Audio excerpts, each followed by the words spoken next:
Upnano from Vienna, a very interesting scale-up. Bernhard, the floor Yeah, is yours. thank you very much, Michael, and welcome everybody. My name is Bernhard Küenburg. I have the pleasure and the honor to be the CEO of Upnano.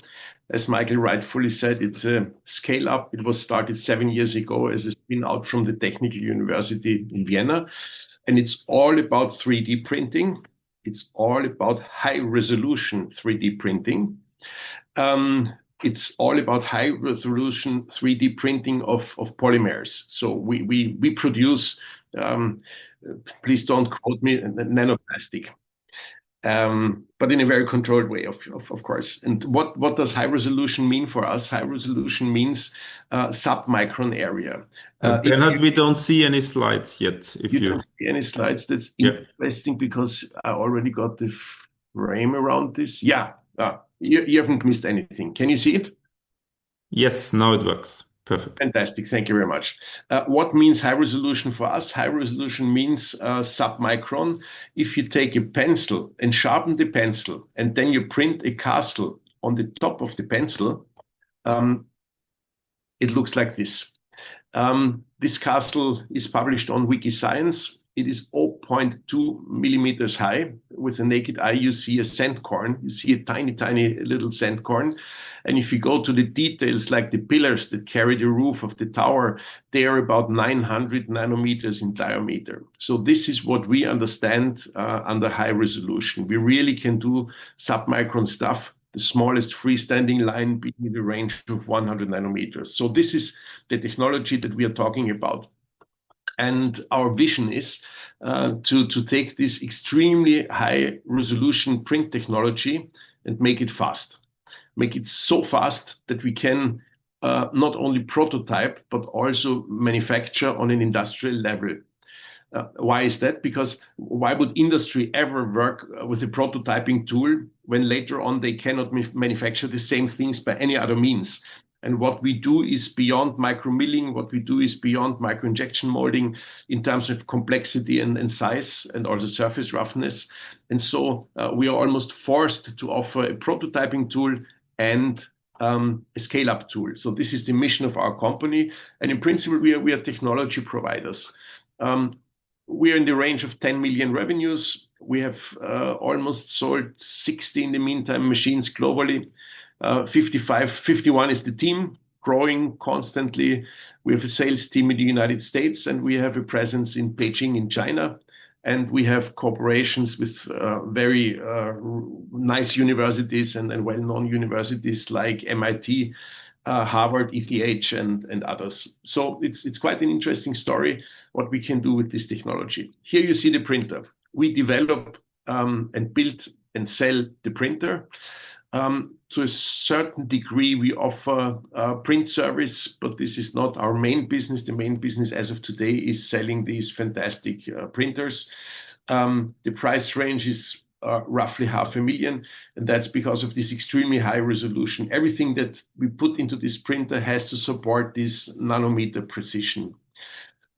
This is our global presence. So we're in the fortunate situation to have machines from Australia to Hawaii and from Brazil to Beijing. And we are predominantly growing in the industrial world, which is pretty understandable. Right now, we have two machines in France, hoping to grow our base, of course. But this is something that will come over time. We use a physical principle that some of you might know. It's called two-photon absorption, two-photon polymerization. We create an energy density or a photon density that is so high that we get into this nonlinear two-photon process. And this nonlinear process allows us to keep the polymerization exactly in the focal point of our laser. Whereas every other procedure, SLA procedure, light-based 3D print procedure, always polymerizes a much longer, much broader area than what we can do. And with this technology, we can achieve this enormous resolution, and the technology is quite fast. This is maybe a break with the paradigm so far. People said, well, 2pp must be slow. We think the opposite. We think 2pp is the fastest of all technologies because these femtoseconds lasers have a very high pulse rate, and we can work with optical tricks, beam parallelization, and all that stuff to really make it a fast, reproducible technology.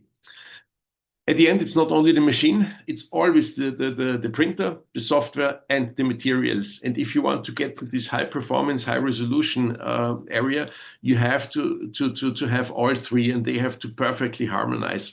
Otherwise, you will never end up with a 100 nanometer structure that you print, that you produce with this printer.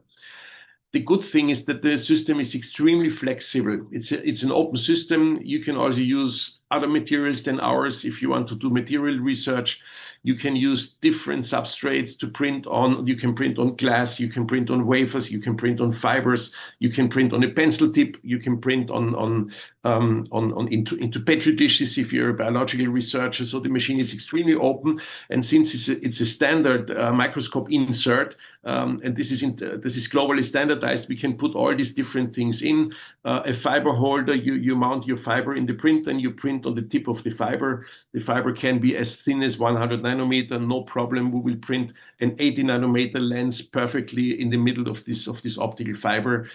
We can put in wafers. You can print on a 1-inch wafer, 2-inch, 3-inch, 4-inch, fully populated. 6-inch is possible, but our travel range would not allow us to fully populate the 6-inch wafer. This is then the next machine generation that can go up to 8-inch if you're in the semicon industry, or if you want to print waveguides or something, or photonic waveguides on a wafer. We have a material portfolio. This is not limited. This is every now and then a new material is added, but we have highly fluorescent and very stable materials, highly transparent, non-fluorescent. We have black materials, we have high resolution materials, and we even have one material that is mixed with nanoglass. And by sintering, by adding a second step, you can then turn your product into quartz, fused silica. So there is a wide variety, and many customers have different needs depending on in which area they work. The trick why we can cover an extremely wide range of print volume is that we use 4 different objectives. And with the 5x objective, we can print up to 4 centimeters. This Eiffel Tower that you see has all these filigree structures in, but it's 4 centimeters high. That's quite a volume. And I think there are not many other print technologies out there that can print this Eiffel Tower with this nice precision and all these structures and features. But if you go to the very right, you don't see it with the naked eye, but on this last glass cube, there is a 150 micrometer Eiffel Tower. And if you put this Eiffel Tower under the scanning electron microscope, you will see exactly the same structures like with the big one. And this is the thing that we can do. And we cover an extremely broad range. You just have to play around with your different objectives. We have ways of making surfaces extremely smooth. We call it 3D adaptive resolution. It is widely known as grayscale, but if you apply grayscale in different dimensions, we call it adaptive resolution. So you can smoothen out surfaces. And well, I've heard from in the MIBA presentation, they can well below 1 nanometer RMS. The best surface that we ever did is 1 nanometer RMS. But 5 nanometer or 10 nanometer or 20 nanometer is easy with this technology, so we can easily go for optical lenses that have these surface roughnesses. We can put a fiber array holder in our print, and we print distance parts and lenses on these fibers. We have an auto alignment feature that finds automatically the positions, so that is all possible. We can print ferrules. In this case, this is a fused silica ferrule. This was printed with this glass polymer material, which was then sintered and finally ended up in a high precision fused silica. And this is a kind of overview what can be done with this printer. Many people ask what are the applications, and the main application is medtech optics, electronics, and fusion, nuclear fusion. And here we have a couple of examples: lens arrays, staggered lenses, all of that. And I will jump over the next ones to speed up the whole thing a little bit. And come to this. Material-wise, we have materials that have a high optical transparency. The left material is yellowish, but has a very high mechanical stability. The right material up opto is highly transparent and is over the entire wavelength area and can be used for lenses and stuff like this. This is the future. We already have prototype machines being much, much faster and allowing industrial manufacturing. So this is what we are aiming for in the future. And this is our most famous reference. We ended up in New York Times. That has nothing to do with photonics or medtech. That was a New York art gallery. They asked us to print handbags.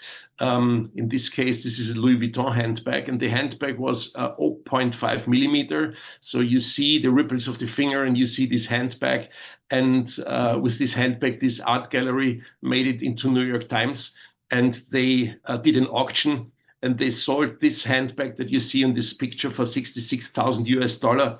That was exactly the time when we started to reconsider our business model, whether we should go into printer selling or whether we should produce handbags. That is what I want to say about Upnano, and I'm also open to any question.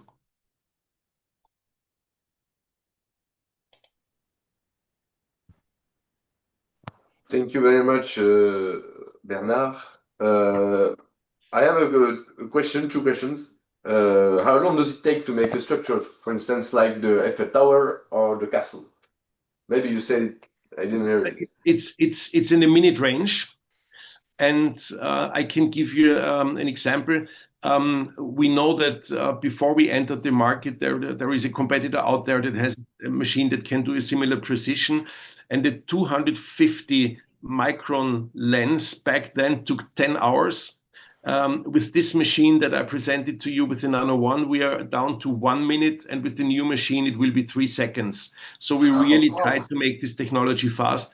And these towers, the Eiffel Tower, and these things that are projects that we printed in a few minutes. Very good. Okay. Is there any question? Yeah, from my side, if I may. Thank you very much, Bernhard, for your presentation. That's a very impressive technology you guys have there. So congratulations. We are optics manufacturers, so I think you can understand that this rings a bell for me as a possible way of prototyping optics. We have a lot of means to prototype optics, but none of them are, I would say, to the kind of the surface roughness you guys are capable of.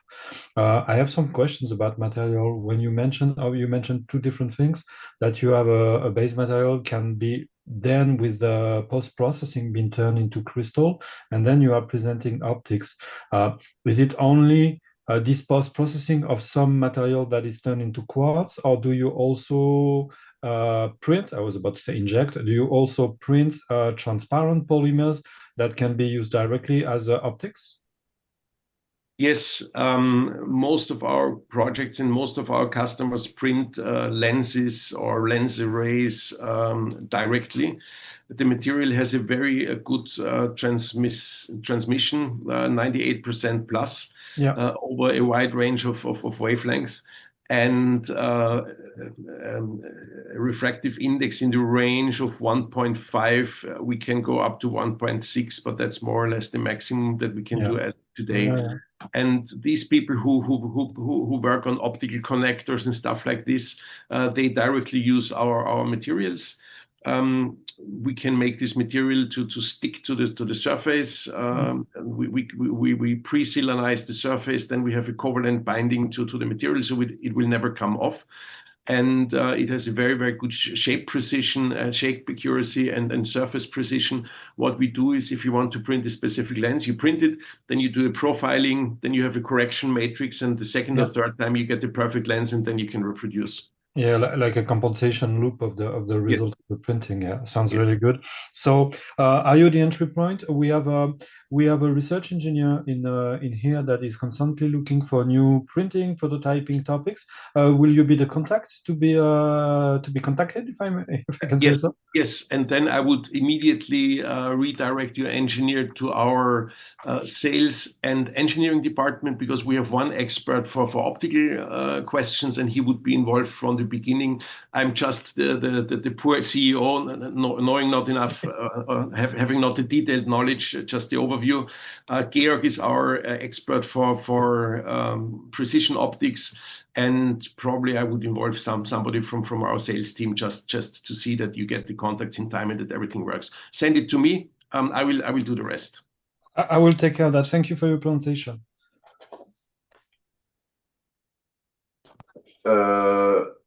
Thank you very much. If there are other questions, because of the time we have to limit, please contact Michael or Bernard directly.